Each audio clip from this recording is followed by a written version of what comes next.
What you see in the body, you see in the mouth. So if they're going to be flopping around all over the place in their body, the food's going to be flopping around all over the place in their mouth. Are meal times a serious struggle? Does your child eat a limited number of foods? Does your child eliminate entire food groups? Are you tired of waiting for them to just grow out of it?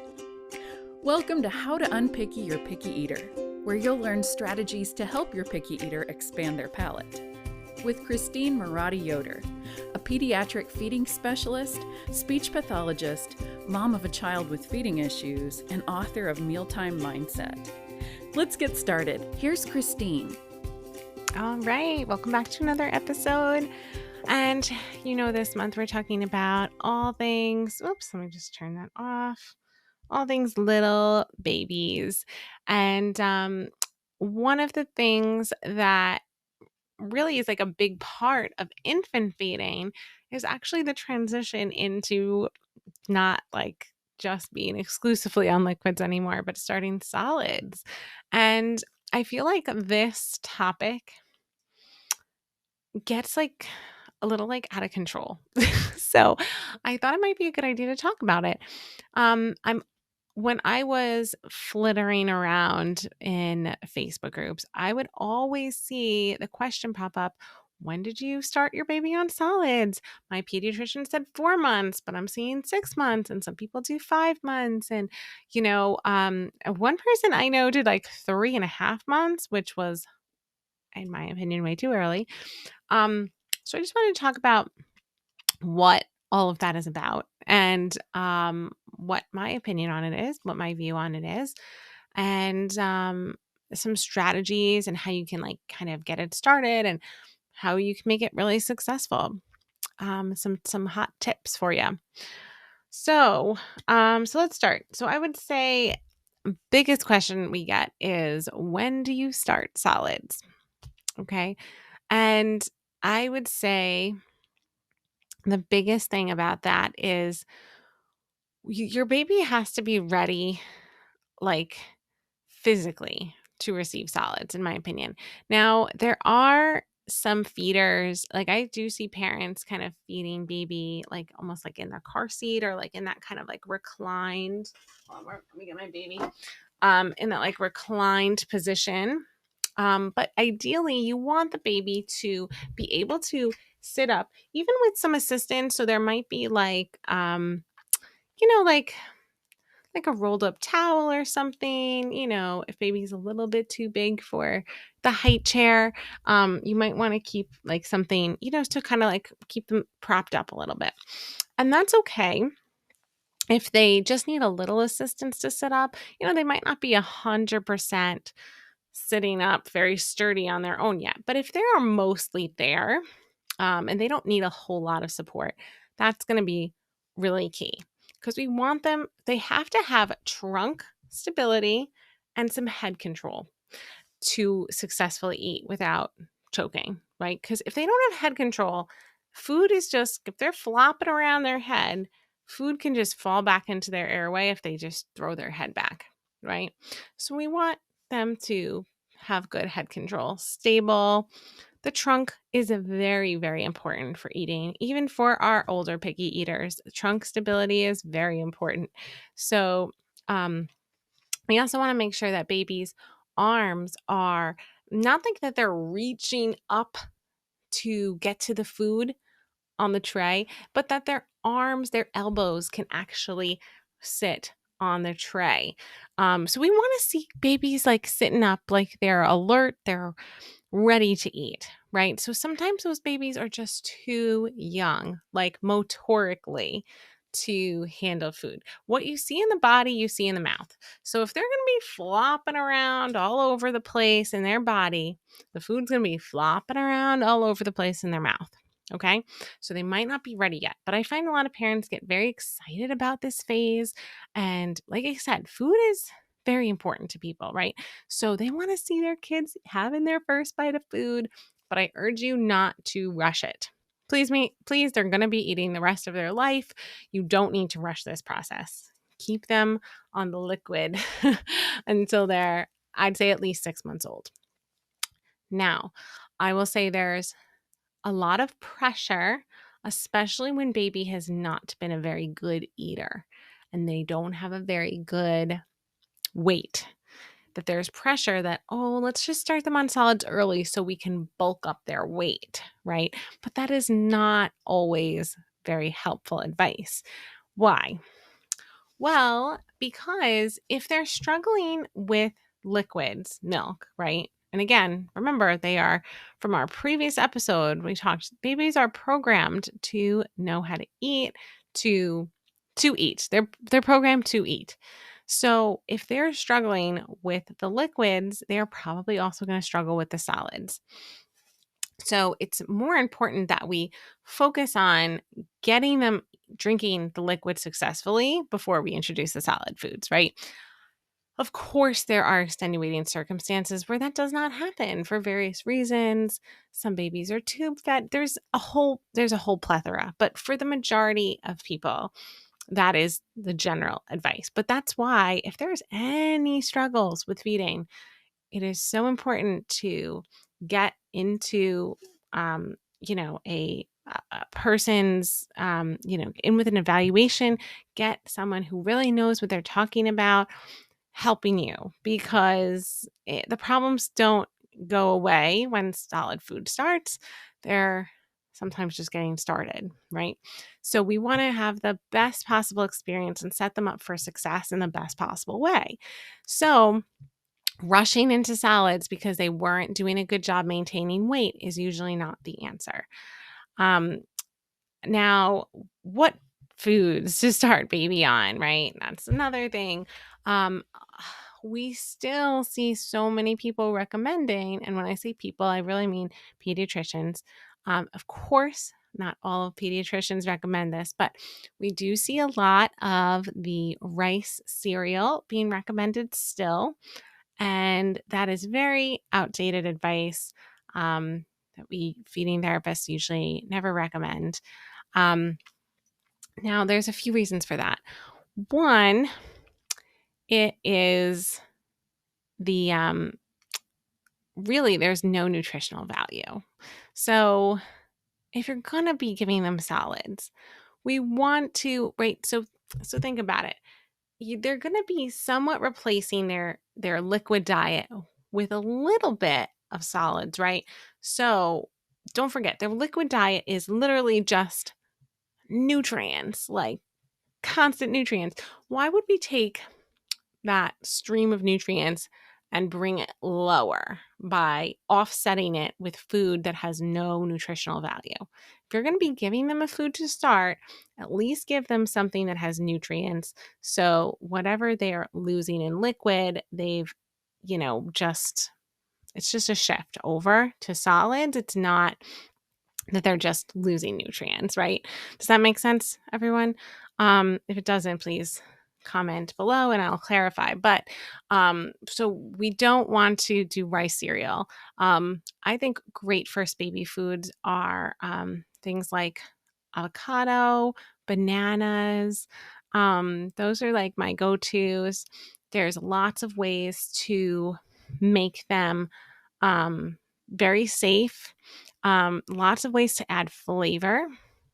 So another myth of feeding for toddlers, like not toddlers, infants, 6 month olds, is that they should have very bland food, and that is definitely not the case. In fact, they're more likely to become pickier if there's less flavor in their food. So you do want to be a little careful about salt. I wouldn't overdo it at all. I know I personally never added salt to any of my baby's food for a while, probably until after he was a year old. But if there was a little bit of salt in there, I didn't like say, oh, you can't have that because it has some salt in it. It was more like I would try to avoid it if I could. But spices, I never avoided spices. So it's actually shown that kids who are eating more foods with flavors, they're more likely to actually eat the food than if it's bland. And I know this sounds super obvious to us, but who wants to eat bland food? if you went to a restaurant and the food didn't have any flavor or taste, right? Would you want to eat it? No. So why would they, right? I know we're like, well, we have to like they've never eaten food before. We don't want to make it too spicy or have too many flavors because a lot of people think that the opposite's going to happen, that it's going to be too overwhelming and they're not going to want it. Just the opposite though, guys. So definitely keep the flavors in. And now think about this, in India, where they have those spices, they have lots and lots of spices. It's in all their foods. They don't take that out, right? So even like my son, he used to have pretty spicy food when he was a baby. And you would think that he would have made all these crazy faces. Nope. It was just like, okay, that's a different food, right? So that's a big myth that happens with babies and first foods, is that, oh, they should be bland. So flavors are good. Keep the flavors in, add more flavors if you can. So that's, another thing. Also another something that you might want to think about is well, I did mention their position a little bit. But if you're very, very eager to get baby at the table with you and doing something with food, I would say a good recommendation is I should have mentioned that earlier. A good recommendation would be to get them in the chair with you, have them with you at mealtime, watching you eat, maybe even giving them some something to play with, like on the table. So you can give them some food to play with, or some purees, just put it on the tray and have them just kind of explore it with their hands. And they'll put their hands in their mouth, on their hair. So afterwards, that could be bath time afterwards. But having them just play and explore foods, not that momentous pressure to like eat it, take it off the spoon, put it in their mouth. It's more like mommy and daddy are eating. And you want them to start showing interest in your food. So that's another sign that they might be ready, is that, you're eating and they're like, hey, I want some of that. Right.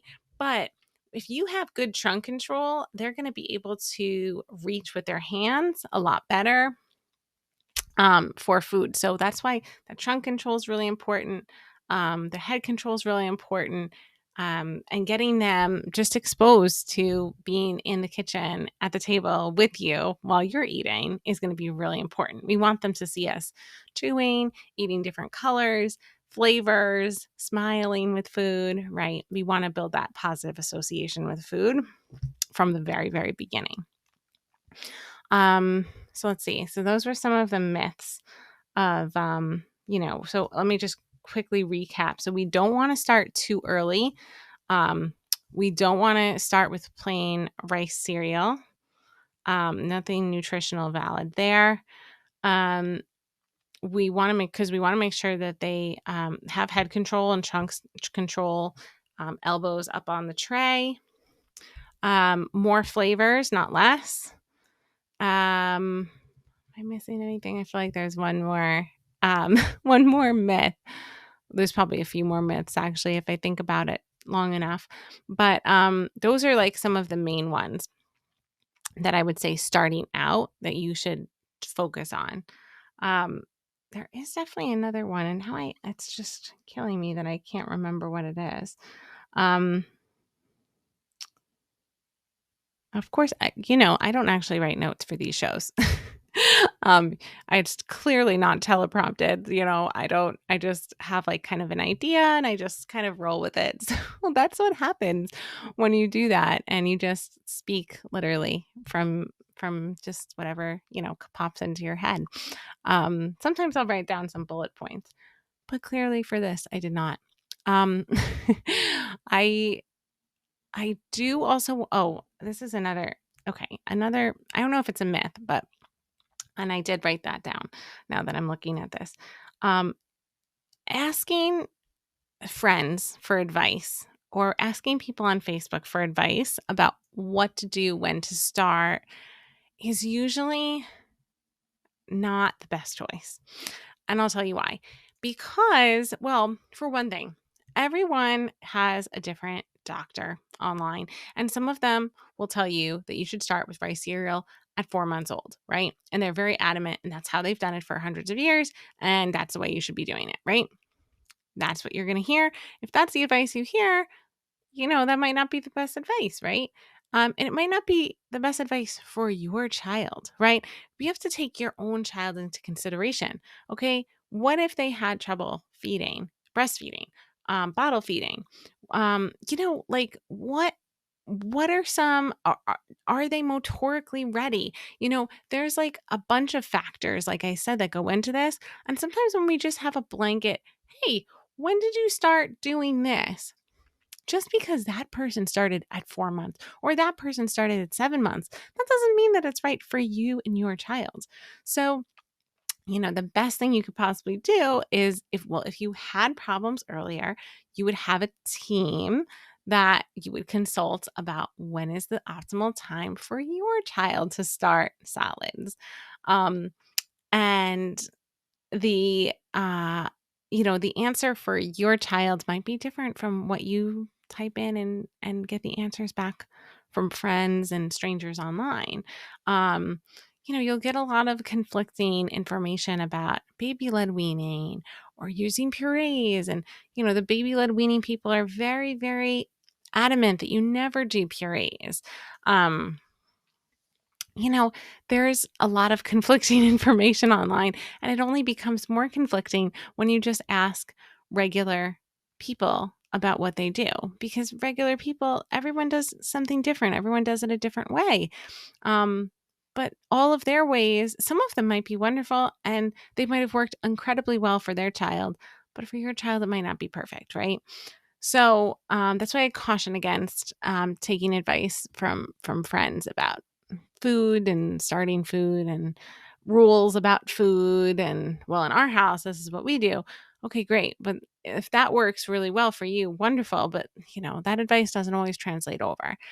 Um, so I would caution that, a word of caution. And, I think honestly, a myth is that you shouldn't be doing purees if you're doing baby led weaning. We always say to do a combination. You can do baby led weaning, but there are many pureed foods that adults eat too. And I guess, right, the theory is that, okay, you can learn to do purees later. But honestly, in many, many, many cultures, even though they do start babies on table food, there is a degree to which they do it. And they don't all, they might actually, in some families, they actually will chew food first and then give it to the baby because there's, you know, there's just like a motoric difference in our jaws, right? Not every food is going to be okay to do baby led weaning with. On the other end of that spectrum, though, is the families who are super afraid to start anything, and they only give purees for a very, very long time. This is the point that I needed to remember. It's not that food before one is just for fun. That is a huge myth, and it is completely incorrect. So please do not listen to that. Food before one is to train your oral motor system on how to handle and chew food.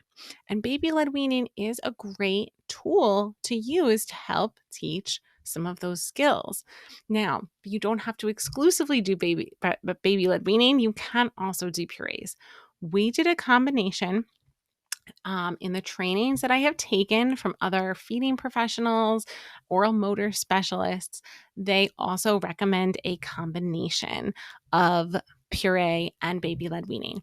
Now, the great thing about baby led weaning is before baby is about 8 months of age, when their jaw starts to become a little stronger, they might be able to bite off pieces of food, right? Once they're able to bite off pieces of food, baby led weaning, in my mind, is done, because we can't have them accidentally biting off pieces of food and then choking.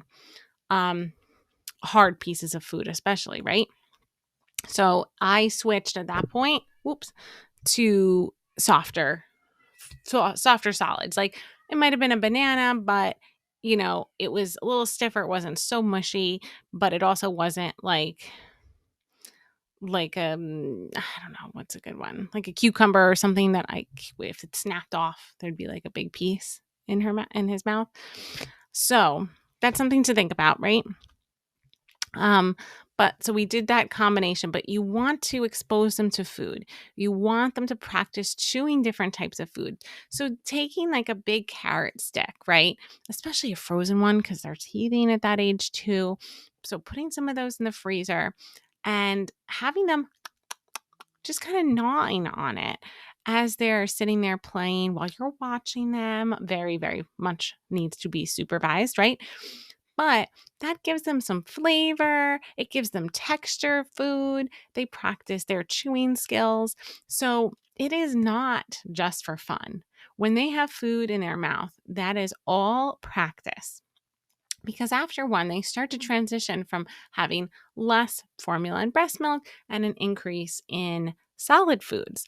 But you want them to be very competent with food at that point.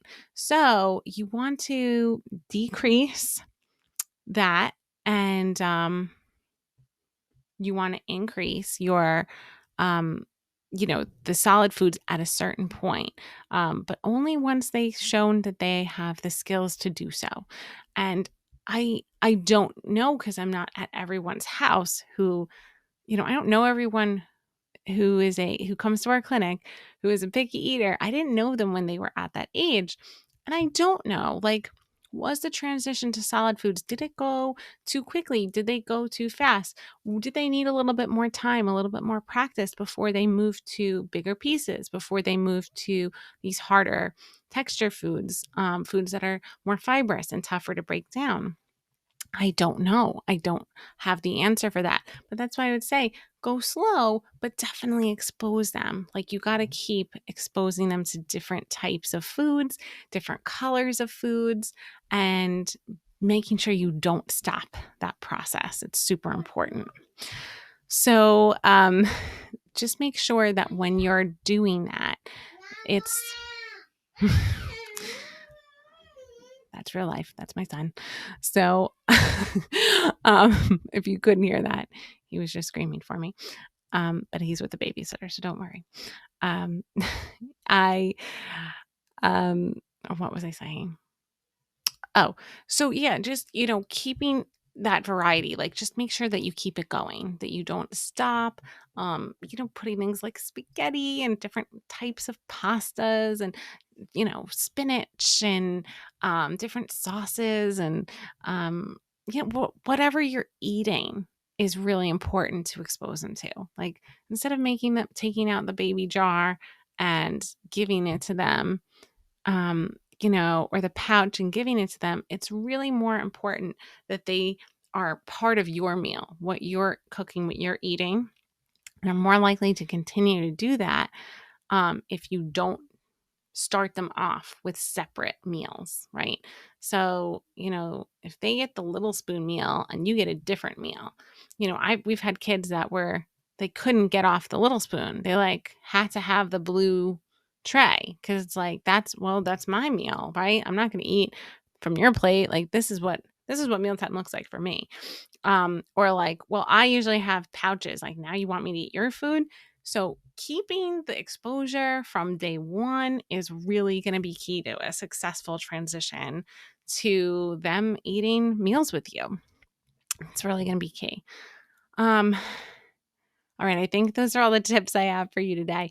I thank you for listening. Thank you for subscribing. And thank you for sharing with friends who might benefit from this. It definitely helps us grow and get the message out, and hopefully gets people help that they need. So if you found this valuable, please make sure you subscribe and share and like and comment and all of the things. It definitely helps the work to get promoted to others. And, if you have questions, make sure you leave them, in the comments or DM on Instagram, or email us at hello@foodologyfeeding.com. Happy to try to help in any way and answer questions. We will hopefully have more on our website about this age group. But if you are in need of some help, we do offer lots of different services at all different price points. You can check us out at foodologyfeeding.com. And so exciting, our new website will be live very, very, very soon. So very excited about that. And again, thanks for listening, and we'll see you again next week. Thank you for listening to How to Unpicky Your Picky Eater. To learn more about achieving your child's feeding goals, check out Christine's website at foodologyfeeding.com. And be sure to tune in next time to How to Unpicky Your Picky Eater.